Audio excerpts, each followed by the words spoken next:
You're on, Bill. I got you. Yep, you're on with us.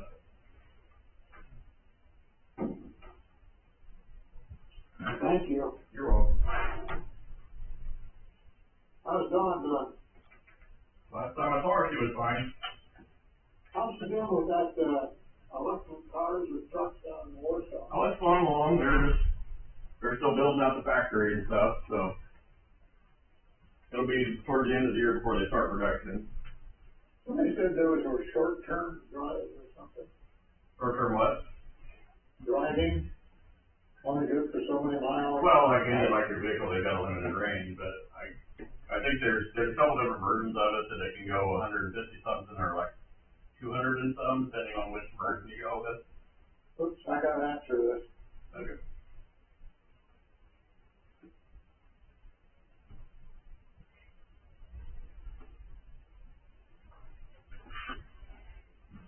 Step out for a second if you start talking. All right.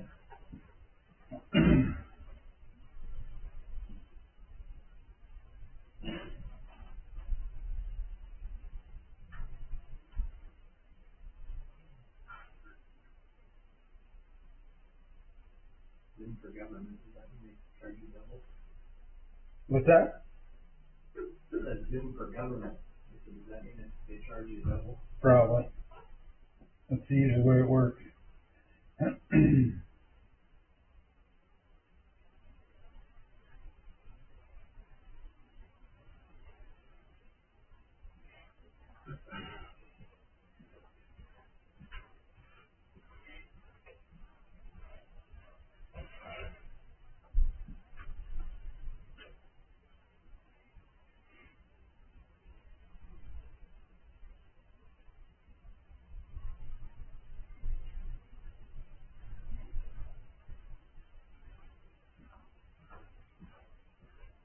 Dispatch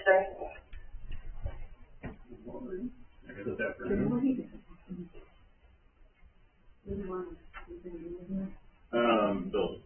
Bill's living in. Okay, that's fine.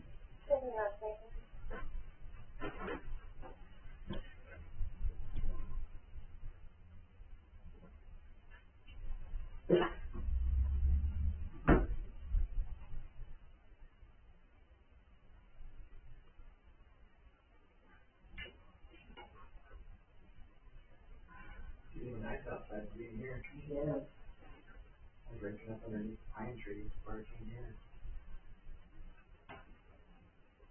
Yeah, and I guess another cold front coming in tonight or something. Oh, yeah. Yo-yo weather. Yep. Down, down. Although, the good thing is that cold now is about 50. Yeah, yeah, instead of 0, 20, whatever. You handle that a little bit better.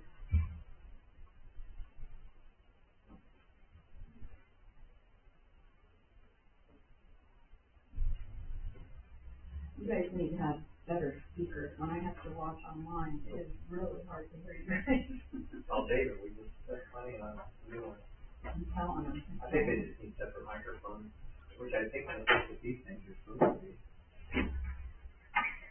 Whatever you probably did.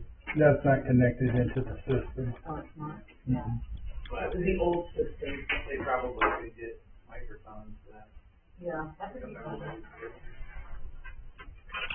Mm. How excited to try to hear council when you're watching online, you know, you can't be here and you gotta watch it. Like, what were they saying? What are they saying? Oh, they've had complaints from some people since they've installed it. Yeah, it's really hard. I'm surprised they haven't had a public access. Well, that's the first time we've had that one. The last meeting is the first time we've utilized that one. I understand that, but there have been complaints since the first system was put in, That's what I'm saying, that's a new system. so. And I'm actually surprised that under the old system that no one filed a public access complaint, considering it was complaint by people.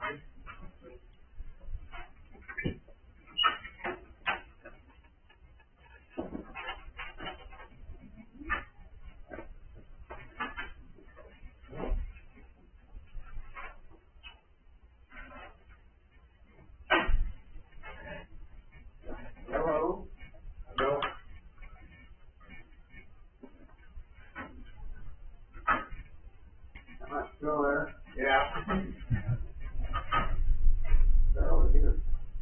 yours? One of the, Caroline. Well, we're not saying a whole lot yet.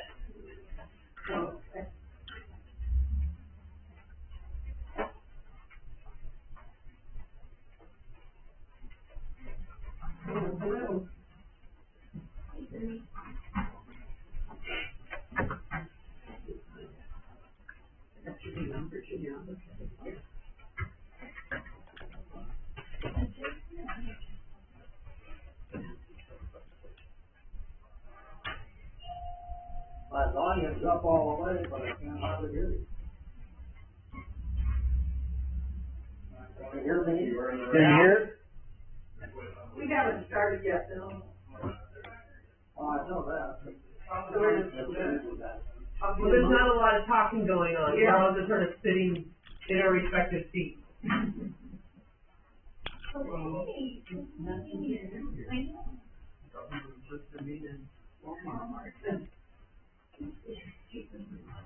I lowered them the other day because they were pushing it on the table. I was trying to pull them out. So I even raised it over there. Oh. Good grief, that's low. We need more students. It's on the right side, the left. Brian Woody's feet. Let it go up. I felt like that's me. Let it go up? No, the lever up. Yeah. On Saturday, I tried to pull that chair out and it pulled some of the, Veneers, veneer or whatever, the head banding off when I pulled it out because it was pinching it. How did that meeting go? Well, it went well. People, I think they felt like they were heard and could voice their concerns and Did you have a big crowd? it was full. Okay, that's good. Where'd you do Yeah. that? The chairman of the IURC thing, I got it, but I can't hear it. was here with Really? Yeah. people That's fine. concerns about utility rates. Will they do anything? He said they're going to. He said there's several investigator actions already filed underway. Well, I hope. I mean, I hope. Maybe the biggest one is make them take less money. Make it fun. One of those say-year-olds without. That's probably more than my trailing 12 months, like 15%. That's a lot. I sure do. I thought we had our tablet. No, There you go. Where are Why did, hey Nate, why did they have it here and not at the community center? well, they were stuck on us. Oh, the Easter egg hunts were going on. We got enough room. There wasn't anybody. I just thought this was kind of small considering how many complaints I had. Well, look at all the people showing up. No, this is for the, I'm talking about Saturday. I was concerned that we would have a seating issue, but we didn't, thank goodness. But they said that, I saw, when you guys wrote it or somebody else did, but they said in the first two sessions, they had 90 people. Like combined, like 35 each. We had total. We had 35 here. The other one was in LaPorte, which is significant. Earlier here. In that region, so I felt like it was a pretty good turnout and not too many. Everybody had a chance to talk, I wanted to talk, and somebody were able to talk a couple of times. Traveling. So, big deal, also. But I wanted to go on the record first, I had two different things going here Saturday morning. I'm just so right. Turned out what I needed. And then they were tight on time, but we're the smallest town of any of them that they're on. By a lot. Cause I know, like other interviews and people were asking me about it, and I said, well, there's a meeting here. Hello, Chief. How you doing? Good, how are you? Good. And I said, if you can't make the Syracuse, Goshen, but I struck this one because it was Saturday. Well, there was a lady, one lady drove from Summit. She was, wow, she was mid-80s. She said, I wanted to be here. She did, she stood, she got here late. There's a seat right here. I'm alright, I had to drive away, I'm good standing for a while. Alright, so make sure you have a seat. Okay, I'll do it. Excuse me, Chief. Right, I think they have. Come on. Coming back to the peanut gallery. But that's good. Then we'll see. People just need to be heard, you know.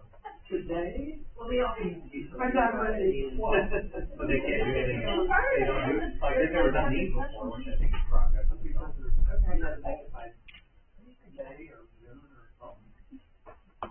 I mean, there's one couple here from Cromwell, they said that theirs went from 400 to 1,200 a month. Oh my God. And they have, and their energy is more than their orders. Wow. So, do they have any, like, did they need any, like, to replace windows or? Well, that was some of the arguments, because some of them called in to NIPSCO, and NIPSCO told people, well, put on an extra pair of socks, or do this or that, and then people were like, how insensitive can you be? Like, so the one lady said her house has 62.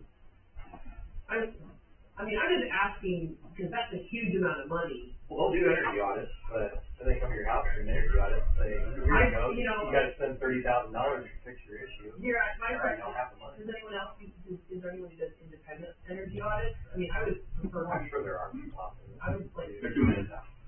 have someone come in and do it independently rather than my utility. Well, that was my comment. It's great that they have meters, but it'd be nice to have an independent validation loop so that you know that what they're saying you spent is what you really spent. Yeah, I'm getting a little worried, because mine hasn't gone up that much, but I keep getting letters from them saying, no, your meter hasn't changed yet, so we're gonna reevaluate it. I'm like, they're gonna come back and say I owe them like, $3,000. Yeah, well, we talked about that a little bit too. I've got 3 of them in my backpack from the different ones that I've got, and I just got them the other day, which is kind of funny because they found that they have a billing issue right at a time when billing's high. That seems a little ironic. They're gonna give us all this refund back. Well, if you're, that's like they're gonna send you a bill. Yeah. How would you do that? If you told her, if they just discovered it, they'll take it back to you. What if you sold your house within the last 6 months? How are you gonna call that back? What if it was a business that sold you tens of thousands of dollars? What they say the one was $500,000 a month was their Yeah. normal one, it went to Yeah. $750 or something like that. $500,000. A month, right? Yeah, right. It was a tire shredding business. Yeah. But their normal bill is $500,000 and $750,000. $250,000 per month. That doesn't. What are they doing? Using the same thing as they did last year, except for Yeah, I got one of those letters about your new meter hasn't been installed. Right, so we're gonna reevaluate. Well, you can reevaluate. Here's the thing, my energy use hasn't changed. Yeah, mine. So you come at me with a big bill, and it'll be interesting because my neighbor is in the process of selling their house, and they're out of the house. Well, the one lady, what did she say she didn't need, Yeah, because they had a wood burning radiator. You know, basically. Rubber and stove. Yeah. Well, it's where they burn the wood outside and it moves water through it, Oh, cool. and so they're basically heating with wood. Right. And you know, they had, I think it was maybe a $2 gas usage, but it was the delivery charge that was Yeah, that's what everyone's complaining about. Our delivery charge was $109 last month. yeah. Our bill was like $7. Yeah. I mean, I know it. So. I know we. Yeah. I wondered about that. And you know, there weren't that many people that there were a couple that talked about being on fixed income. I mean, We're all on fixed income. well, basically, yeah. Well, I think easy. Yeah. It doesn't really matter how much you have. You got, what the one guy said, I can't just go to my boss and say, I gotta work 10 hours more than my utility doing that. Yeah. Yeah. So it was bad. Monica Boyer, I don't know, you couldn't let her talk a lot. She said hers was too great, like, she does what they don't do, and she's where they got to California. Oh my God. I guess, to try to keep her from saying. But Nate, you did bring up a very good point. I mean, we get the bill and we assume that it's correct, but you go buy gasoline and you see a little sticker that talks about Indiana weight and measurement. So you know that, you know, they poured out a gallon of gas into a jug and it was a gallon of gas. So, but you just don't know. Be careful, I got 1,500 water meters on. Oh. We're talking about gas.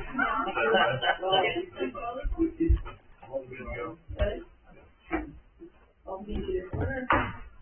Now,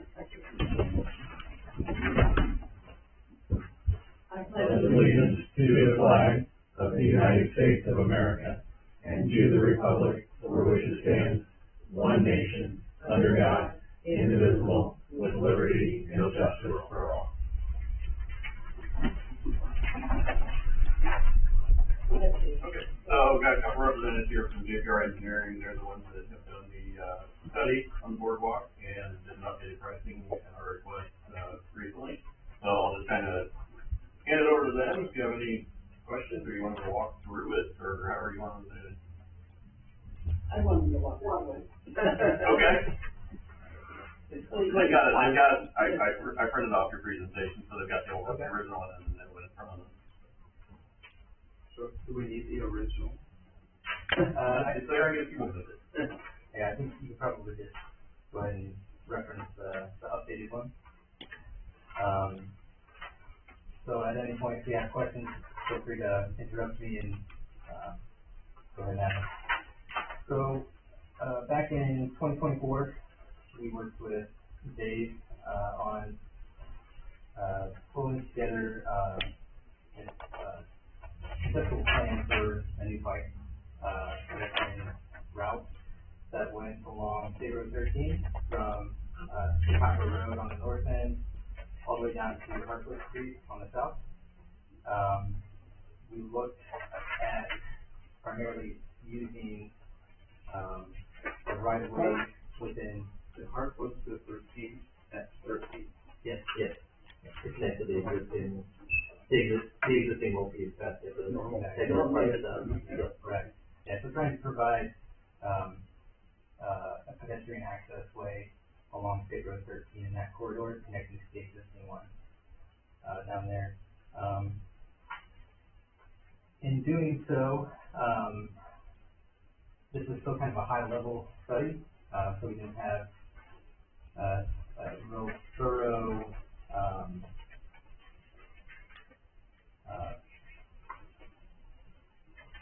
survey, right? Yeah, topographic survey. So we did use, drone aerial imagery, and we're able to use some,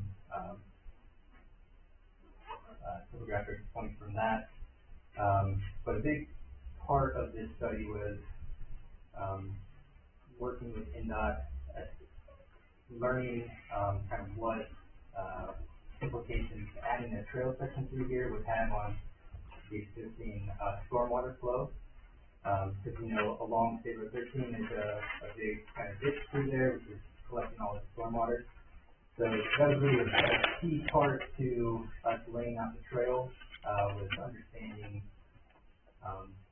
what changes we made there, how that was going to impact the drainage and what we could do and what we could, accomplish and get approved with NDOT.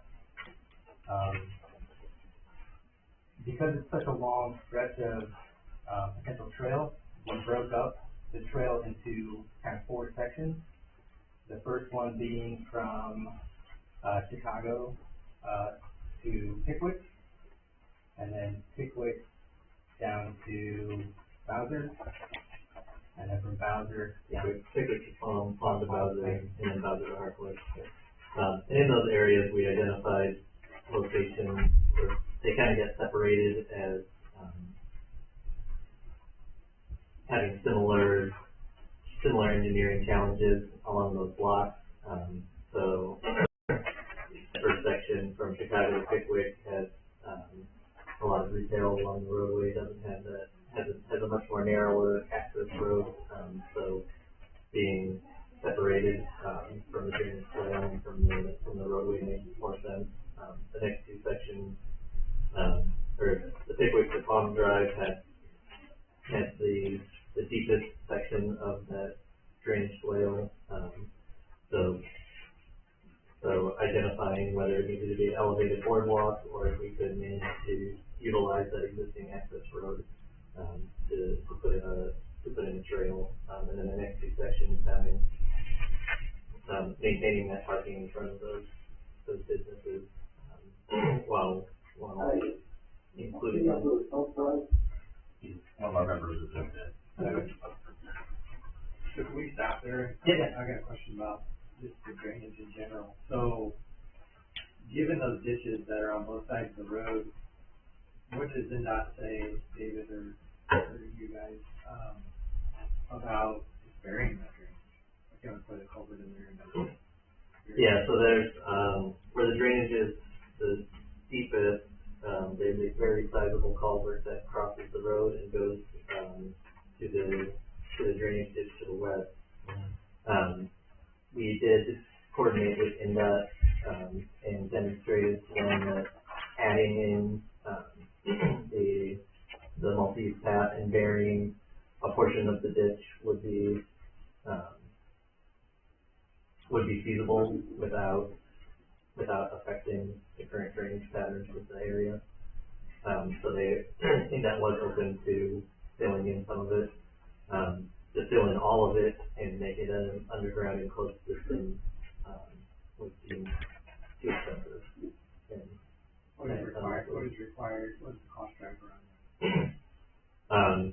So we would have to run, underground pipe the entire stretch of State Route 13, install turbine gutters, with inlets that would go to that, underground system. Turbine gutter on 13? Yeah. Do you have any colors? Yeah.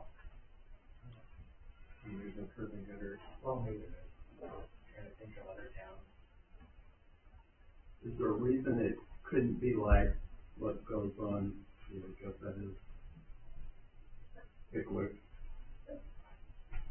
As you go north, over there were all the swamps and the old people that used to be Chinese garden and all that.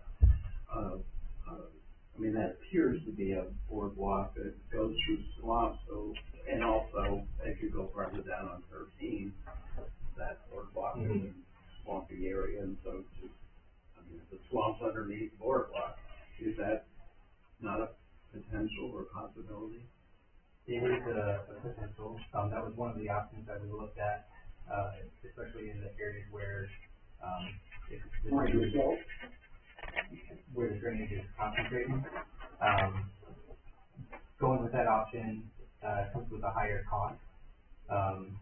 You know, designing and constructing that boardwalk is generally higher than, like an at-grade trail, which is the direction that we want to cover. You guys have any idea how many feet of curbing would be required? Did you look into that? We did not, either, based on the scope we were given, the budget we were given, was unlikely to fit.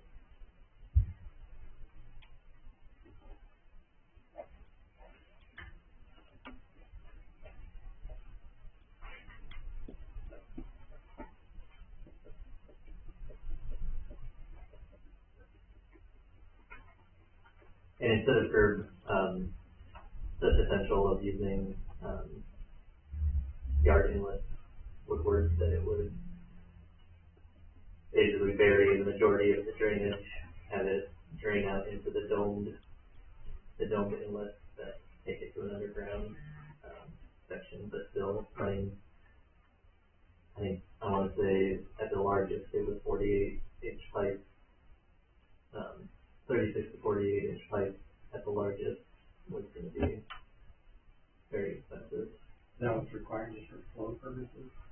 I think so, to get to the existing culvert that runs west, looking at the ditch we're going into.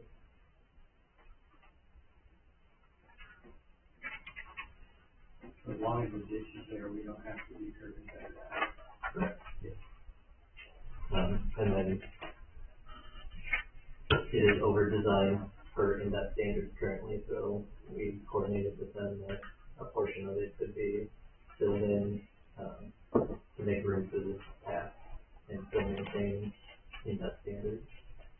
What's the standard for drainage ditch? It is a 10-year 2-hour storm, I believe, is the amount of water that you need to collect, and there's various resources online that tell you how much that actually is.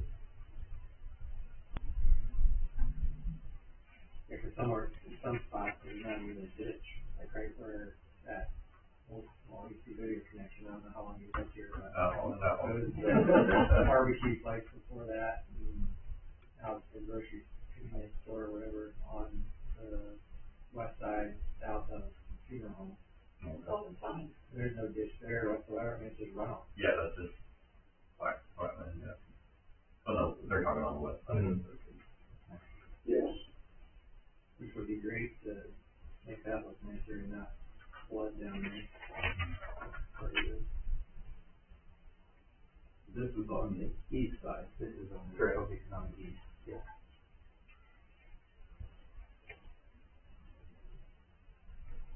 Okay, that was my questions on the drainage, and just carry on.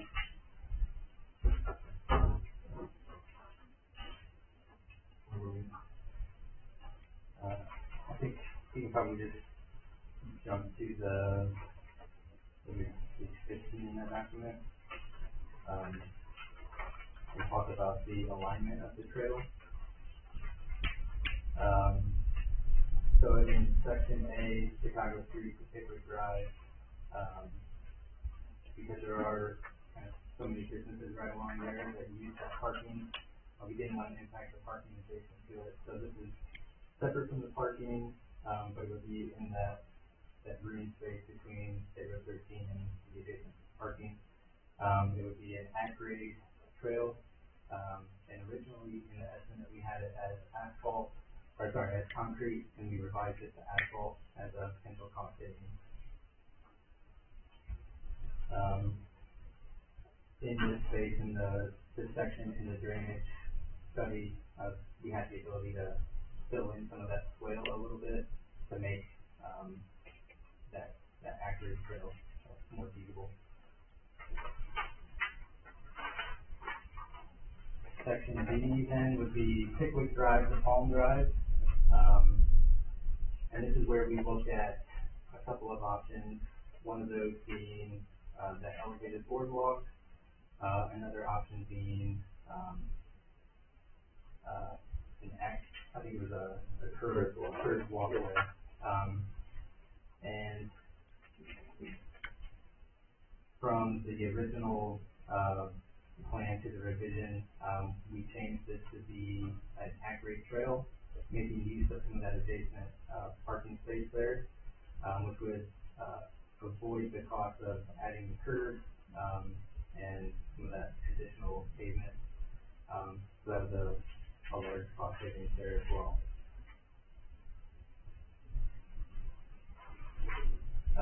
And are you still talking about the boardwalk or not?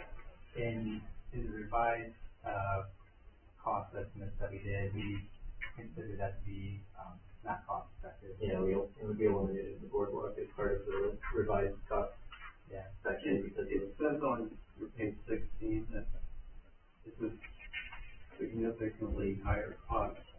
What is, and I shouldn't even ask, if you're putting down significant, it's probably a lot, but, we're talking about hundreds of thousands or.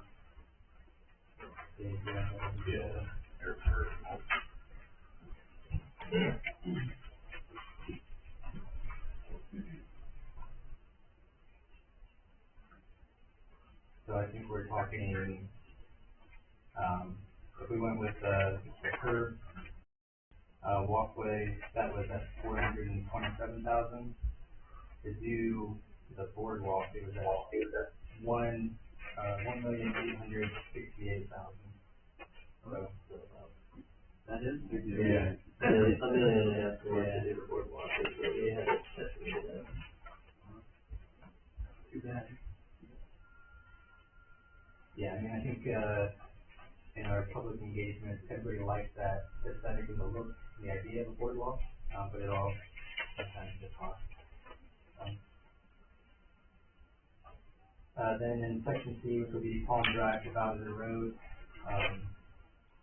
again, we, in the revision, are saying that this section would be at-grade, trail as well, so there would be no curve. The one caveat would be that, there is a section of this stretch where we would have to widen the road, widen out the parking space there to make Yeah, it. where there's no existing. Yeah.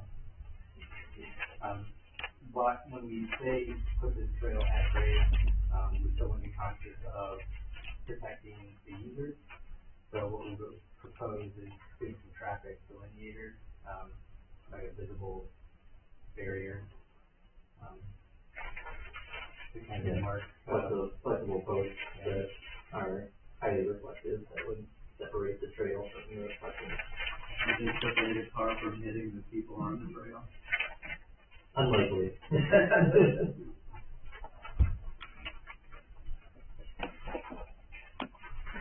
And then the last section there, Bowser Road to Hartford Drive, that would look a lot like the existing, multi-use path trail there, just south of Hartford Drive and State Road 13, where a curved, sidewalk essentially that extends up further north, continuing that look and aesthetic until you got to Bowser.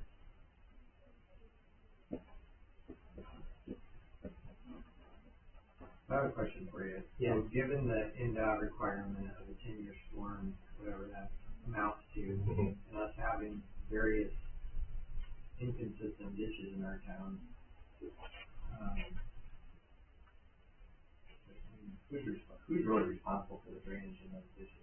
Is that NDOT or is that the county? Yeah, so, everything kind of on that west side of the access road is, the State Route 13 is in that right of way, so they are responsible for the ditch. I'm just thinking of the south on Hartford, and they're flooded, like, bad, like, We actually, Mark figured out what caused that, something we'll have to address later on. There was some infrastructure removed that nobody seems to own. Not ours, not in us. So there was a storm drain that, one of the homeowners removed, and now it's caused flooding. Lot owner. there's very good ditch there compared to the town. Yeah, there's virtually, 4 or 5 feet deep. there's virtually not a ditch there. Where's it at? Basically at Harkless and, where Harkless and 13 come together. Okay, okay. Yeah, just north of the flower, Dynamic Floral and Stephen's Place, and then, The fresh aesthetic kind of in that area. Good thing is there's not too many road cuts in that area, but I just want to see what it is. No, and I put that in there. I did talk to NDOT last week, and they are open to the idea of removing some of the access points when they come through and do their paving. I guess those would be my questions. I hadn't thought about drainage ditches. But I was just told the access points and crossroads, and what does that look like if you're on your bike or walking, you get to where those access points? Jim actually researched that a little bit as far as the ADA rules and stuff, Okay. he can answer your questions on that. Yeah, on that, it'd just be a normal crosswalk, one across, no flashing lights or anything like that's required. It can be a normal, crosswalk, painted across the ground, and signs marking it as an arrow pointing down for people turning in. You can put in, it's an option, you can use the, pedestrian hybrid beacons. If people's waiting, they can hit a button, and instead of walk or no walk, it just flashes to alert the, motorist turning in that somebody's getting ready to cross. Now, if there's a slip lane, then we'd have to put a crosswalk sign, I think, on the side of the slip lane to warn. Say that again. A slip lane, like a turn lane, Okay. if there's a turn lane already there, we'd have to put one on 13 to notify motorists that they're turning into a crosswalk area. And are the engineers, you guys responsible for putting those crosswalk things across the road, or is that something you do? Yeah, we would specify That's part that of in the the plan. that'd be part of the design, yeah. And if we wanted the hybrid beacons, that would be more. And from what I read, if it's under 35 miles per hour, it's, you know, it's an option. What are we through town, 30? 30 through town, but when, 45 on the southbound. yeah, but when they're turning in, I mean, they're slowing way down to make those turns, so. Yeah, and for the most part, it's the crossings that are already stoplights, we would just add the pedestrian crossing buttons and countdown. Oh, I see. That it would just operate as a regular crossing, but be widened for a trail instead of the sidewalk. Sounds interesting, it's Pickwick and 13. A lot of traffic there. You know, there's a lot of traffic there. Side road. For me, I mean, my whole thought on this, all this is to do, like, you've got here section D, all driving about, there's the 17. That concept that you got on the way out there, I'd like to see that everywhere we can on both sides of the street. And I'd like to make one access road be northbound one way and one access road be southbound the other way, and close off the areas where there's not any traffic lights. But I'm sure that would be based on a traffic study to make sure that you've got the proper inflows and outflows, because if you did something like that, I could see a problem certainly at Pickwick, because there would be a lot going in and out of there from the access road, and we don't have a good way now. We don't have a great way of managing it plus to increase it. Mm-hmm. From a safety and accessibility for the town, and just a visibility cleanup wise, I think that would look a lot better. But I don't know how you would do that per se. And you're talking about one side of the road going one direction, the other side. Yeah, going the other. Just cut you down, I mean, it just give you more room. It doesn't necessarily have to be that way, but some of these areas get pretty narrow, especially going between Palm Drive and Bowser Road on the west side of the road.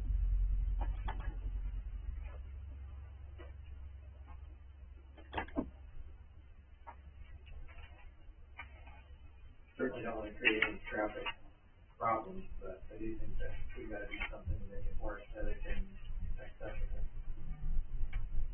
on both the highways. But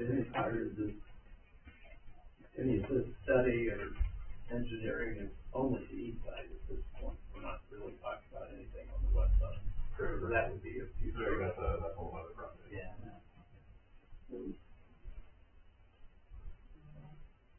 What areas were you talking about closing, David? Basically the mid block, anywhere that's not a regulated intersection essentially. Like it through, So there's four, through their street. yeah, there's essentially four on each side, so like, you can turn in straight into where you're sort of at, you can turn straight in down where the Chinese sort of at. And so those would go away, and it'd just be where the accesses intersect with one of our streets. Those would remain. Mid block would go in, there's four of them on each side. So given the way that our town's set up, with those, even at the stoplight, you literally can stop at the stoplight, go through, somebody can make a left or right turn, smoke it, I don't know whose fault it is. So how do we rectify that in this exercise? Specifically you're trying to increase the amount of pedestrians and people on bikes. It's gonna be harder to see in a car. Yeah, I mean, it's just a matter of trying to make them as visible as possible, shortening the crossing distance for users if it's possible. Is there a time mechanism for like a stoplight like that to where you can put sensors for a stop sign that would make it so that, how do you do that? Maybe you'd have a stoplight sync on the access road that syncs with the one on the highway so that you can't have those potential collisions. Yeah. Have you seen that in other places, or is that a thing? Yeah, I mean, there's a lot of times where you have lights that are very close to each other in proximity, that you will have them, mix together, so the drains and the roots are simultaneous. I ideally would like to see them, especially at the lacrosse, like specifically at Pickwick, but even the other ones, to have the stop where you stop back of the access road. Because right now people pull up and block the access road, and then nobody can get through this way, because they should stop. That white patch or whatever should be, east or west of the point of the access road. How wide are these paths generally? Typically 8 feet minimum, 10 would be better if we could fit it in. I assume that we would have a no golf cart on those. That would be the assumption, that's the current, that's the current trail rule. I've heard a lot of four-letter words about golf carts, but, I can see that could create a real impasse with the golf carts. It's gonna be a matter of whatever ordinance policy you guys establish on the trail. I think they'd have to be prohibited, you want people to walk and bike. For the rest of the trails, golf carts aren't allowed, UTVs, ATVs, electric bicycles for the most part, but regular bicycles are allowed on the trail.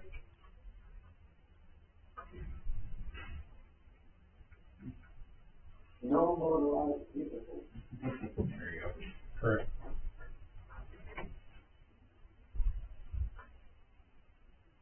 David, and that said that they were interested in that, how do we know if it's, They're basically waiting on us. we just request they approve or do that? So I already talked to them to try to make it a part of their project next year when they're gonna resurface anyway. They were open to it. So let's make it for them actually. Cause they have to take care of those.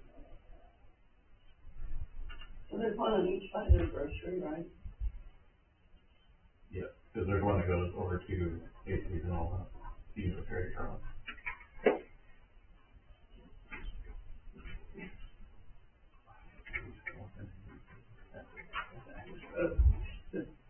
What's to make that other, the turn thing? It'll make that even It'll visible. make that easy. Yeah, kind of a double It edge. is, there's a push and shove and whatever you do. Yeah. Cause if you would be able to get, I would wager to say most people turn there to go to the grocery store. And then the next one down is McDonald's. I'm not sure who designs them or put them in, but, we're very members of it. Yeah.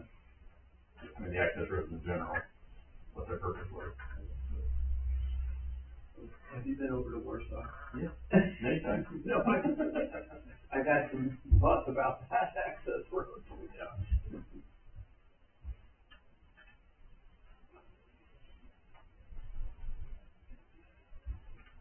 That would be a different conversation after this. Yes, I mean, they go hand in hand, but yeah, it would be a different decision for.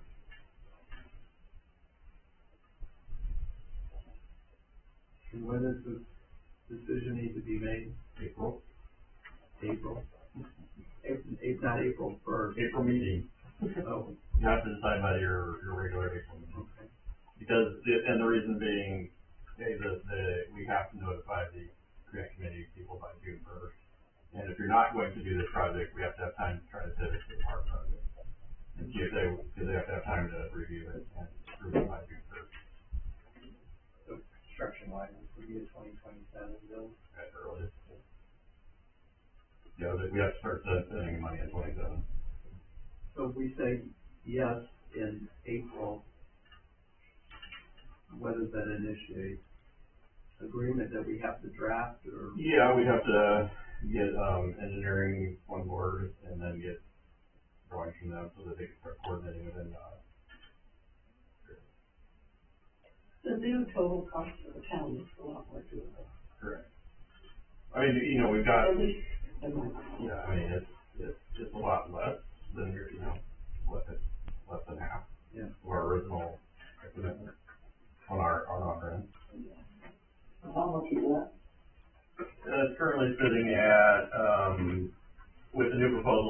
$377,000 Oh, wow. versus the $860 original. I thought that sounded better. Now, this is all, I do not have a firm That's fine, ready yeah. to put out yet. They're waiting on a decision from the town before they can.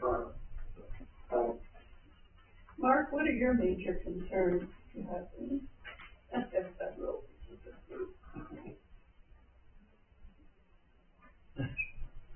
all right. Do you have any concerns, Mark? I don't, at this point, I would like to talk to them about, how exactly they'll line up with our utilities and see some detailed drawings on that down the road. But no, at this point, I don't have any concerns. They have mentioned the, Palm Drive lift station as being a challenge, so, I don't see it as anything that we can't, work through, so. If we were to pass this, would we pass this with the cost, or would the cost not be included in our? I mean, this cost is theoretical based on, like they said, that, an elevated view, so there can be some, obviously, margins there that we have to account for. If we can set a limit, and then if, Well, I get concerned about change orders, Yeah. because we start getting a lot of those, and all of a sudden it goes Well, up 100%. that would just, you have to, you take this for what it's worth and hope that they're close. And then, when you put it out and they actually draw it, see where the money, where the price lands. And start looking for ways to save if they, ends up over what they're estimating. So, my concern right now is the access road and the intersecting road between the stoplight. And theoretically, like you're doing impact wise. So, in this process, let's say that we wanna move forward with the trail just for accessibility reasons. Is there a group that we work with, where we could close them off, study it, make sure that that's something that we really wanna do before? MACOG does traffic studies. I'm sure we could engage with them to do a traffic study. One, I understand what it run the pressure lines across the road, but we could, in conjunction with them, work on closing them off and see what that would then do. Oh, you mean just like temporary closure? Yeah, we'd have to, I'm sure that would require some buy-in from NDOT and make sure we're not opening ourselves up with bigger problems.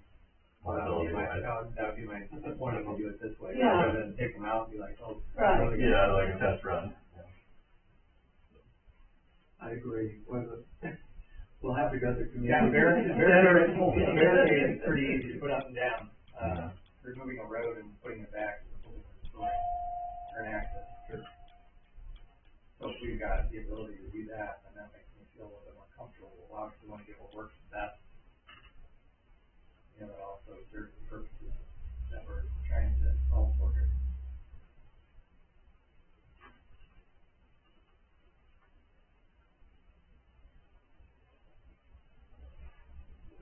But for me, like when you look at this last page, from a preference perspective, I look at the picture, the third column, or the railings, and you go down to the bottom two pictures.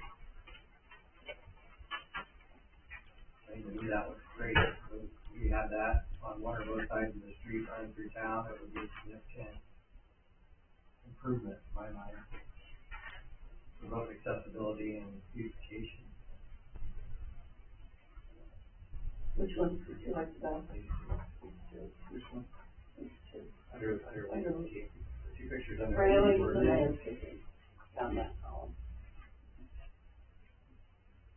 No, that looks nice.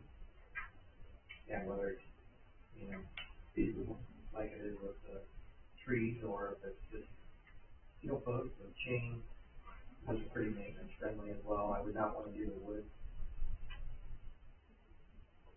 I think that would just end up costing us money long term, that we don't really wanna spend. And I don't think it looks any better. So what did you guys spec in on that?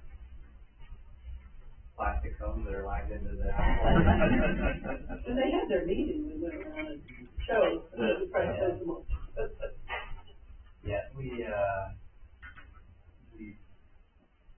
I don't think we had a stretch of railing going the whole way. It started off as, trying to figure out kind of the best guess for kind of a landscape cost per linear foot. And for that, we were looking at something similar to that option there with the perennials next to the trail, to kind of bring up that aesthetic value, and kind of the entrance into the town. But during the, kind of the value engineering, we pared back that landscaping a little bit, so we're looking at, just having some nice landscaping like that with some perennials, grasses, maybe a few trees in 2 locations, but doing that only at select locations versus the entire length of the trail, just kind of bring that cost down a little bit. maintain those issues within the storage. No, so actually there is a state law that the town is required to maintain as far as grass and upkeep. NDOT is in charge of the drainage, but we are responsible for the city grass. But most of the businesses hire it out. So. Yeah, I don't really want to create a bunch of maintenance challenges, but I've seen some railings in some communities that look really nice, don't have a lot of vegetation. I think there's a medium there that we can use. That might require some level of blocks or pavers or something around just to make it work.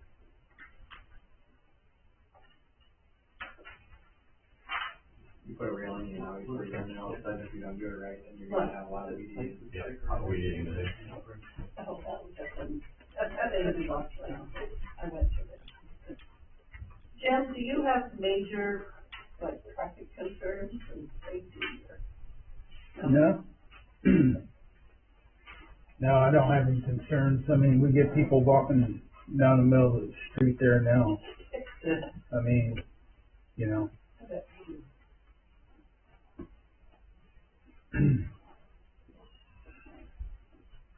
I look at this picture, same one, 17C, section C. I think you already said this, but I want to be clear. So the path would be elevated and then curved. Is that right? That was our original, suggestion to separate it from the traffic of the access road and and maintain the parking. To reduce costs, we can make it an at-grade, trail, so it would just be an extension of the roadway, and separate it using reflective delineator posts, which would just be, at this point, we just allotted for plastic reflective. Yeah, I don't want to do that. If it were raised and curved, then then you'd have graded duct, water duct. Yeah, there would be the occasional, turnout that goes underneath the. And if it's a back grade, then there wouldn't be the need for that. Correct.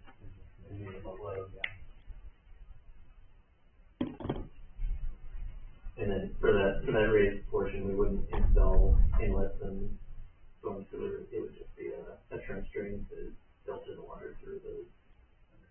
Yeah. It would be more cost effective that way. Mark, what do you think about that in the wintertime for plowing and something that great with a railing? It could be a challenge for plowing, depending on the design. The curb itself, a curb and sidewalk would be fairly easy for us. A boardwalk, I'd have to see a more comprehensive design on it to see where we would maybe have to change to a V plow to where we could move the snow down the road to another location. but we've got several areas in town where that would be helpful, a V-plow would be helpful as well, so. Well, I also, I think about this sometimes, I do a lot of walking, and as bad as it gets on, 13, just south of here, where the bridge is, and all the snow then goes on the bridge, and you can't walk on it, so you have to take your life in your own hands to walk on 13. If we go to all this expense and aesthetics, I mean, would we maintain this or would we just have it primarily for summer use?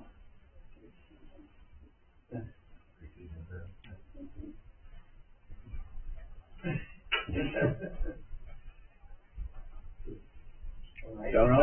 Yeah, maybe learning as we go, I think. Yeah, push it into the. During a heavy snowstorm, I could see it as being storage. Well, I get that. Didn't have walk. So when you're doing your V exercises on this, like the curbing, grade level versus raised, what would that cost? Do you have any idea?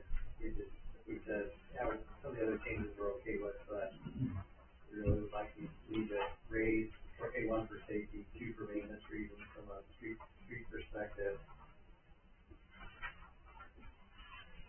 Because quite honestly, I mean, these numbers seem big, but over the course, I mean, how often do we replace curbs and gutters? I mean, every 40 years or 50 years, I mean, Yeah. it's not really that big of a cost over the useful life of these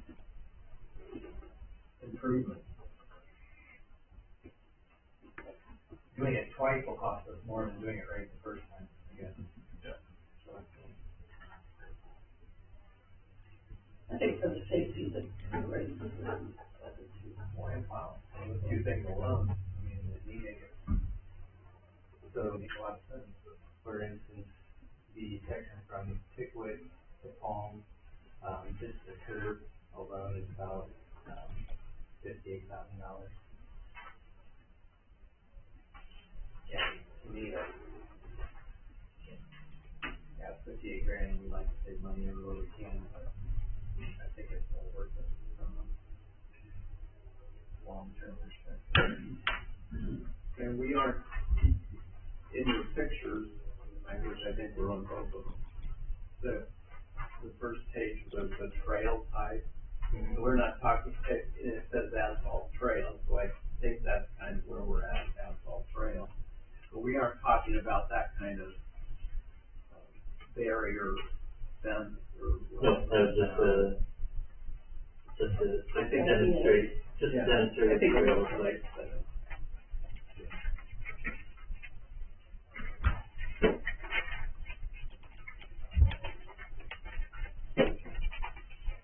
Well, I don't like to move, try and push this thing towards something that we can eventually either vote on or be prepared to vote on. I'm not a fan of the boardwalk. I don't like the grade level trail. I'm in favor of a raised trail, similar to what we see here in the section C. C Street, 17. That construction, I think, I trying to, think that. It says 17 on the back. Yeah, right, that's in favor.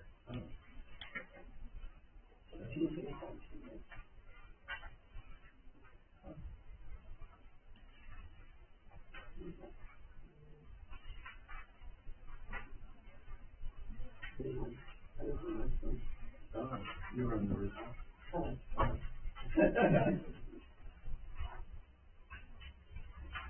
Yeah, so essentially that designs itself like an extra wide sidewalk, giving that space for people walking or somebody riding their bike to comfortably pass.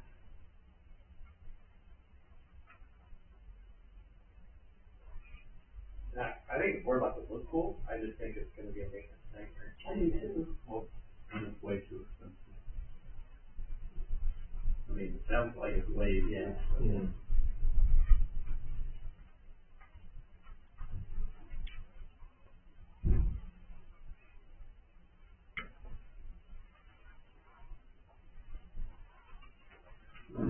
What thoughts do you have that we haven't brought up? Anything?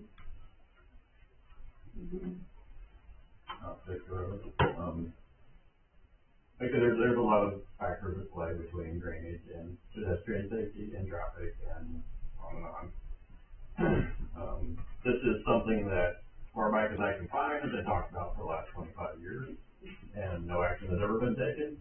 I think the opportunity is here, we've got some, grant money available, and, you know, the longer we kick it down the road, it's just getting more and more expensive. So, I mean, that's where I'm at on it. There's an opportunity now with the funding. So. Well, definitely, I can remember it being talked about when I was probably in high school, so longer than 25 years. Yeah, I've got documents go back there, early 2000s. So, I remember I thought it was a reasonable idea then, and nothing's been done. Well, the state was who was gonna do all the, to begin with, it was their plan, they never went forward. We didn't. Yeah, there was conversations about making it a 4-lane highway. Yeah, they were going to get rid of access roads, and they were gonna make it a bigger highway.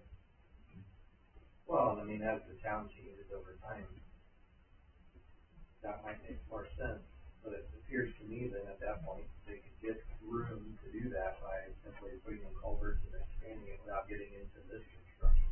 Is that right, from your guys' perspective? Mhm. So anything that we did here should be future-proofed a little bit in terms of construction of the highway before it would impede on the money that we're investing in this. I feel good about that. When is the state supposed to be, next year? So would this be done after? That's a lot, there's a lot of moving parts there. Yeah. I couldn't give you even close, I mean, engineers on board, design time, that, Well, I mean, from what nature said, I mean, you'd hate to put all this money into it and then have the state, you know, mow down half of it. and, you know, when they start paving, the access roads are beginning to become busier than they already are, and so, I don't know, safety-wise, if it's wise to try to build the boardwalk and the highway at the same time, I don't know. It's gonna be a mess, no matter what happens. Yeah. But I'd like to do just one and done, you know, one giant summer of mess, and then everything. Well, I'd be interested, I mean, to me, it doesn't seem like this would, I mean, you guys are engineers, you tell me from a construction perspective, and you, what we just talked about, a raised, almost grade level path. I mean, I feel like you could get that done pretty quickly. Yes, they would certainly complete it in the construction season. I was thinking probably get a couple of months. Yeah, probably less than the construction season. Which maybe it's a late August to October project. Yeah, we don't have a timeline yet, and when they're gonna build, so. Actually, we've had several. That's why I asked them, is they're letting for bid in the fall of this year, they to be determined on when they're gonna build, so. And they typically after it goes to letting, they almost turn it over to the contractor to get one there for that, so. And the asphalt plant's not open until March-ish, Yeah. so it's after that. And the work here is, 13 is mill and overlay, right? Yep. With the, And they're doing 88. and hopefully closing some access. So what, Dave, real quick, what was the cost to do the, stoplight? 800,000, somewhere in there. 800 or 900, yeah. And for the most of that, mill and overlay would go really quickly. And it would increase the traffic on the access road temporarily, but, I would expect them to get some mill and overlay done in Yeah, stoplights are It all went back to summer last year. How much? 900 for the stoplight. That was based on engineers' estimate from a couple years ago. Mark, what, from an asphalt perspective, do we have the ability to resurface? Short sections, yes, hot patch, and we do have a roller. As far as utilities go, that's the best option, because we can cut down through concrete and asphalt a lot easier than we could dismantle a boardwalk. But from a maintenance perspective, we don't do our own concrete, do we? Or do we? We do our own concrete. So what would be better from your perspective for this trail to be concrete or asphalt? Probably asphalt.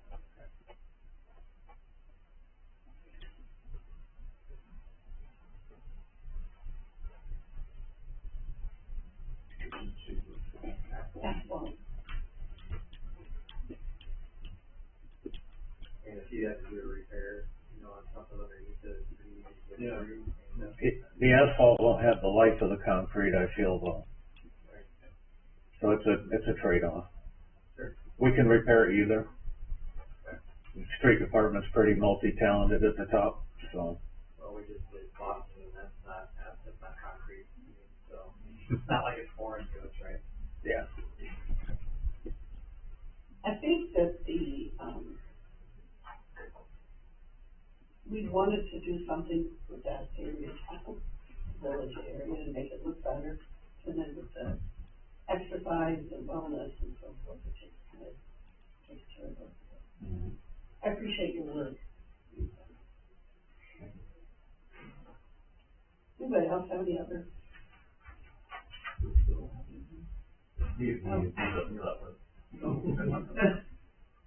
Okay.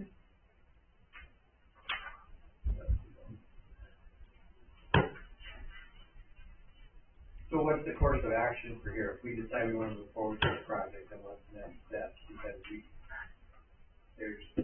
you need a direction from us to finalize the design concept, correct? Design and engineering, right? Well, yeah, so, you know, they were hired as a conceptual engineer. We would probably have to put it out to bid for, construction engineering, and then once they were on board, they could get us some details, and we have final costs, drivers and everything established. As part of their contract, they would then let it out to bid and control all of that.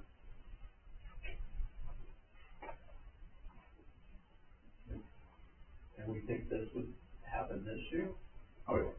Mm-hmm. Yeah, I mean, so, If you we know, went forward. if you approved it, then, you know, we'd have engineers on board in a month or so. After confirming that Randy is willing to partner with us. Yeah, I mean, we could have engineers on board by late summer, or mid-summer, probably. Late summer, I would say late summer. They start their work, and what do you guys think the timeline would be on creating a master plan? Couple months?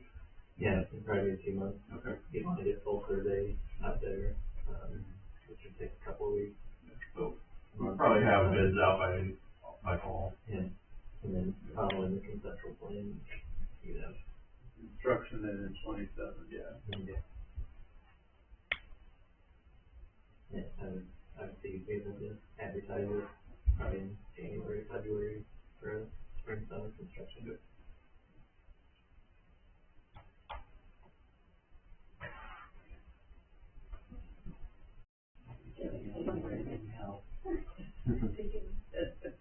Do I have a motion for adjournment? Yeah. Second? All in favor? Okay. Thank you, guys. Thank you.